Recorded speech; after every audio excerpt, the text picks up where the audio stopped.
નમસ્કાર, તમે જોઈ રહ્યા છો Lok Banas digital news channel.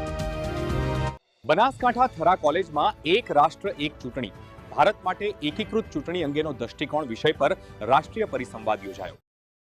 Gujarat સરકાર શિક્ષણ વિભાગના નોલેજ કોન્સોર્ટિયમ ઓફ ગુજરાત કેસીજીના અનુદાન અને સહયોગથી કાંકરેજ તાલુકા કેળવણી મંડળ સંચાલિત શ્રી સેવંતીલાલ અમૃતલાલ સુરાણી વિદ્યા સંકુલ અંતર્ગત શ્રીમતી કાંતાબેન કીર્તિલાલ શાહ આર્ટ્સ અને Shrimati લીલાવતીબેન Bapulal Gunjariya commerce college થરાના IQAC વિભાગના સંયુક્ત ઉપક્રમે તારીખ 18/2/2026ના રોજ એક રાષ્ટ્ર એક ચૂંટણી ભારત માટે એકીકૃત ચૂંટણી અંગેનો દૃષ્ટિકોણ વિષય પર રાષ્ટ્રીય પરિસંવાદનું આયોજન કરવામાં આવ્યું।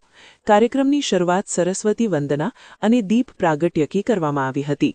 ત્યારબાદ કોલેજના પ્રિન્સિપલ ડોક્ટર ડીએસ ચારણ સાહેબ દ્વારા મુખ્ય મહેમાનોનું શાબ્દિક સ્વાગત કરવામાં આવ્યું અને સેમિનારને અનુરૂપ પ્રેરક પ્રવચન આપવામાં આવ્યું હતું। ત્યારબાદ આમંત્રિત મુખ્ય મહેમાનોનું પુષ્પગુચ્છ, શાલ, પુસ્તક અને મોમેન્ટો દ્વારા સ્વાગત કરવામાં આવ્યું। આ સેમિનારમાં મુખ્ય અતિથિ તરીકે શ્રી જીતેન્દ્રકુમાર સિંહ ધાણધરાએ દેશપ્રેમની લાગણી વ્યક્ત કરી સેમિનારને ખુલ્લો મૂક્યો હતો। સાથે અતિથિ વિશેષ તરીકે શ્રી નિસર્ગભાઈ આહિરે હાજરી આપી કાર્યક્રમને ગૌરવ આપ્યું હતું। એક રાષ્ટ્ર એક ચૂંટણીના બીજરૂપ વક્તા તરીકે ડોક્ટર કિશોરસિંહ સોલંકીએ એક રાષ્ટ્ર એક ચૂંટણીના બંધારણીય, રાજકીય અને લોકતંત્ર પર પડતા પ્રભાવ વિશે વિસ્તૃત માહિતી આપી તેની તરફેણ અને વિરુદ્ધ એમ બંને પાસા રજૂ કરી પોતાના મંતવ્યો રજૂ કર્યા હતા। ત્યારબાદ ડોક્ટર અવનીબેન આલ કે જેમણે હાલની ચૂંટણી વ્યવસ્થા અને તેની અર્થવ્યવસ્થા પર થતી અસરો, જો ચૂંટણી એક સાથે થાય તો રાષ્ટ્રને શું ફાયદો થશે તથા આ પ્રસ્તાવ જો દેશમાં લાગુ કરવામાં આવે તો કેવા પડકારો હશે વગેરે અંગે પોતાના મંતવ્યો રજૂ કર્યા હતા।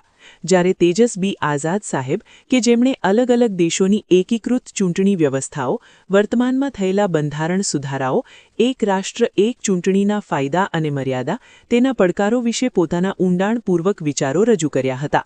આ રીતે એક રાષ્ટ્ર એક ચૂંટણી વિષયક સેમિનાર જ્ઞાનવર્ધક અને પ્રેરણાદાયી સાબિત થયો હતો। સેમિનારની અંતિમ બેઠકમાં વિવિધ કોલેજો અને ક્ષેત્રમાંથી પધારેલ અધ્યાપકશ્રીઓ, રિસર્ચ સ્કોલર અને વિદ્યાર્થીઓના શોધપોત્રોનું વિગતપૂર્ણ વાંચન કરવામાં આવ્યું હતું।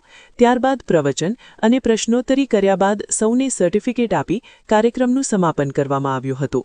આ સેમિનારમાં કોલેજના અધ્યાપકશ્રીઓ, વહીવટી વિભાગના તમામ કર્મચારીઓ, એનએસએસ, એનસીસીના તમામ સ્વયંસેવકો અને વિદ્યાર્થીઓએ સૌએ આ કાર્યક્રમને સફળ બનાવવામાં પોતાની મહત્વની ભૂમિકા અદા કરી હતી।